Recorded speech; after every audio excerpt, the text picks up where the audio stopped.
Valorant teams have gotten really good at quite a lot of different things over the past couple of years.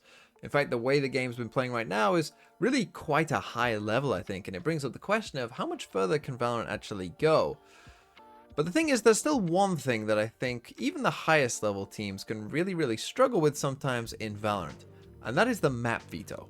Again, just to explain for those who aren't aware what the map veto really is, this takes place before the game and decides what maps the teams will play on. It's a very simple process. Both teams ban a map, then both teams pick a map, then both teams ban a map, and you're left with a deciding map.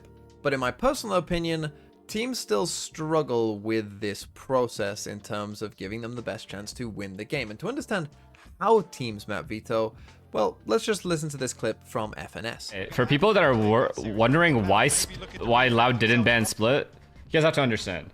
If you're good on Split, but you're not good on Lotus, and you know the opponent is going to pick Split, you're going to keep Split in play, and you're just going to get rid of the maps you're not that sick on. Like, Loud has reps on Split too, so they're okay playing it. And they don't want to like worry about like having to play a map they're not necessarily good on. That's the sign of a good team. Okay, so that sounds quite simple, right? Just pick the maps that you're good at, ban the maps that you're not very good at, right? Very simple way of doing a map veto. But that's not how you should map veto, in my opinion, because by doing that, you're essentially just focusing on yourself, right? You're essentially doing the map veto as a one-player game. But a map veto is not a one-player game. It is a two-player game, because your opponent also has good and bad maps, and so you shouldn't just be looking to play your best maps, you should really be looking to play the maps that you're good at but your opponent is bad at. And so let's do a theoretical map veto, because here what I've done is I've just listed the maps here, you know, from 1 to 7, and let's just say that this is the order of our maps, right, with 1 being the best, 7 being the worst. And let's just play out a map veto, and let's assume that our opponent has a list like this, right? Now, of course, when in an actual map veto, you're not going to have a perfect list of your opponent's maps 1 to 7. You might have an idea of some maps that they're good at, some maps that they're bad at, and, you know, a couple in the middle that are perhaps a bit unsure. But let's just do a map veto, assuming that this is the list that we created for both teams. And let's say that we're picking first, and so we're going to ban our worst map. Very simple, right? They're going to ban their worst map if we assume that they also go with this kind of similar strategy. Well, we're going to pick our best map, they're going to pick their best map that's left, we're now going to ban our worst map that's left, they're going to ban their worst map that's left, and we're going to end up on Haven. So if we take a look at this map veto, we can see it hasn't gone that great for us, because we've ended up on our first, fourth, and sixth best maps, but our opponent has ended up on the first, second, and third best map. So they've got their best 3 maps, but we've ended up with a bit of a mixed pool. And this is often the problem that you can run into if you just map veto for yourself and treat it as a one-player game. So now instead, let's treat it as a 2-player game and consider what our opponent is doing. And we'll do the same map veto with the same list of maps for both teams, but this time let's consider what we think about our opponent. And again, in a real situation, in a real map veto, you wouldn't have kind of a perfect 1 to 7 of your opponent's maps, but let's just go with it for now. So we want to ban Sunset, right? But if we look at our opponent, we think that they're not that great at Sunset. So what's the likelihood if we don't ban Sunset? And we know that most teams veto, like how FNS said, right? Well, going by FNS's logic, they're not going to pick Sunset because it's not a map that they're very comfortable with.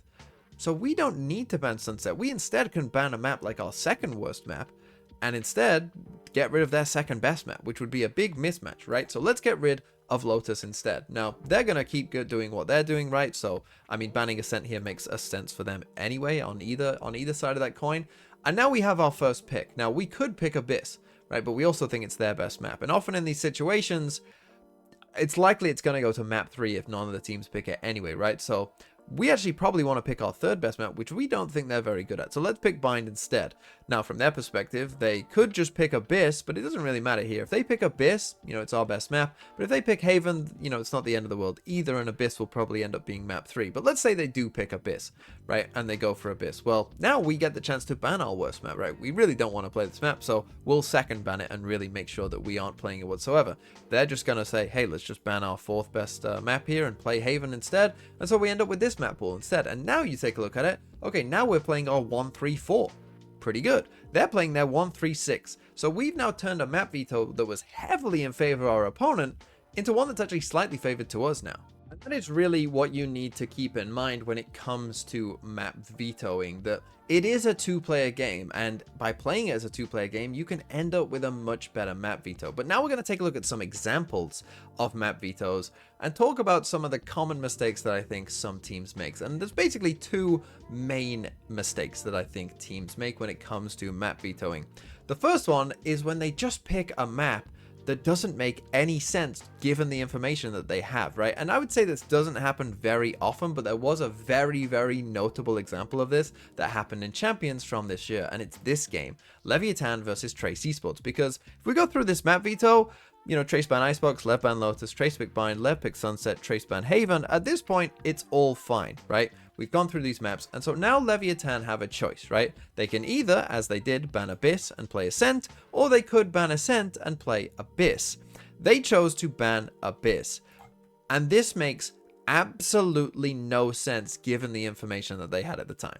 And to explain why, let's take a look at Trace's stats from this season, right? So here's Trace Esports, here's, you know, their map stats starting from the start of the season. If we just scroll down and take a look at the maps, oh look, Ascent. Oh, what's this? Win percentage. 100%. So this includes, obviously, the win that they definitely got over Leviatán, by the way. But even before that, it was still 100%, right? And again, looking at a lot of these games, most of them weren't even that close, right? With, again, a really high attack round win rate and a really high defense win rate here as well on Ascent. So this was not a fluke by any means. They were just really, really good at Ascent. And remember, Leviatán had a choice of picking Abyss or Ascent. Well, now let's take a look at how they did on Abyss. Oh, what's this? 0% win rate? Oh, what's this? 36% on attack and 24 on defense? Oh, that doesn't look very good, does it? Oh, 3 big losses.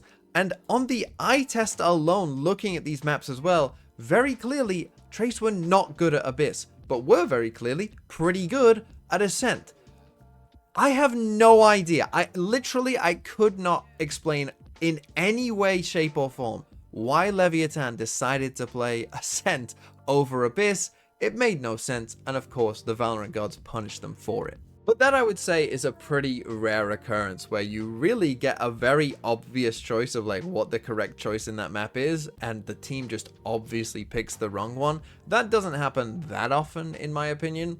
But what does happen often is when one team is really, really good at a map, teams are very bad at map vetoing against them. And in fact, FNS's example from the start of this video is a perfect example of what I'm talking about, because early in the season, Sentinels were really, really good at Split, and they just kept winning Split. And, you know, from the eye test, from their results, it was very clear Sentinels are very good at Split, right? And so Sentinels are coming in and playing Loud at Masters Madrid, and FNS there is talking about, you know, his chat is asking, why didn't Loud ban Split, right? And again, this is obvious to a Twitch chat that a team should be doing this, okay, and not playing Split against Sentinels. But as FNS explained, Loud are comfortable on Split. They feel good about that map, so they want to play it. Well, guess how that map turned out. Let's get the one onto Zelsis. I mean, this spike is down in such an open position, though.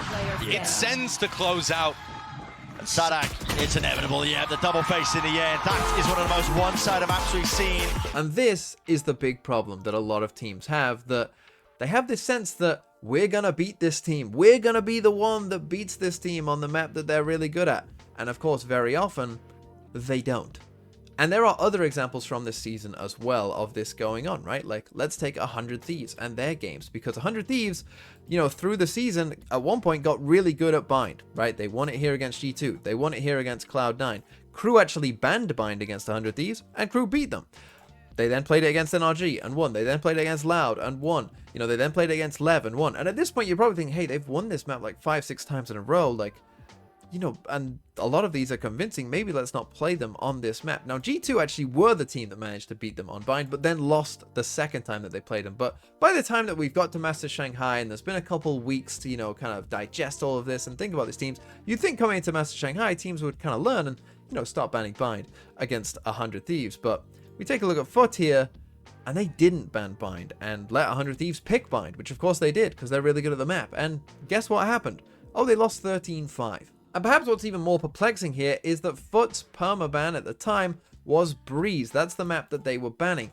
But if you go back and look at 100 Thieves and what they were picking and banning, so often they second banned Breeze. They clearly did not like Breeze. They did not want to play that map very often whatsoever at that point in the season.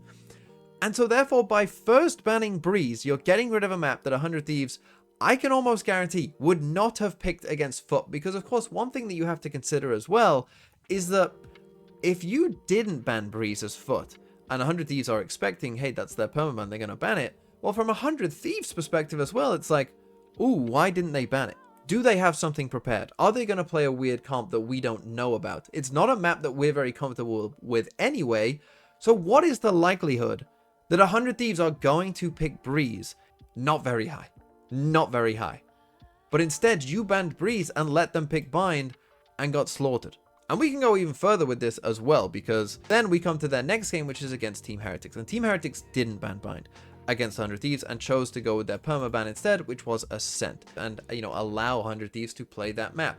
But again, this is an example. Even though Team Heretics were able to beat 100 Thieves on Bind, I think even this is a good showcase of why these teams still should be giving way more respect than they were, because here's the thing.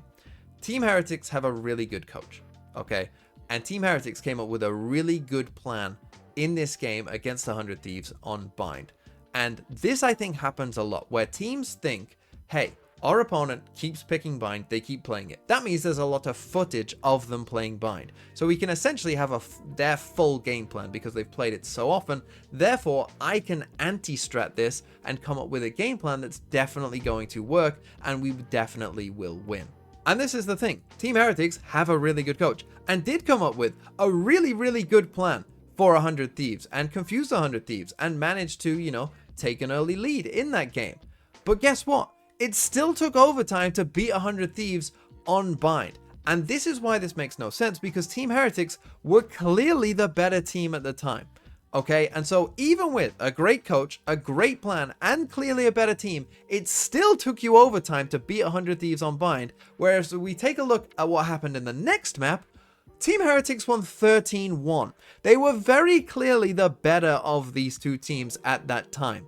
And this is why it makes no sense, even looking back and knowing that Team Heretics won on that map, in my opinion, it still makes no sense that they let 100 Thieves pick Bind, because in all honesty, they probably could have played any other map. They could have played Fracture, for all I care about, and Team Heretics would have won that map. And instead, they ended up on the one map, perhaps, where 100 Thieves actually had a pretty good chance of winning. And there are other examples of this from the 2023 season as well, of course, because if we take a look at Fnatic from that season and just take a look at some of the Lotus results, you would think that eventually teams would kind of catch on to, hey, maybe Fnatic are good at this Lotus map. They win it twice in a row there. They then come into some of their other maps. They win it again. They win it again. They win it again.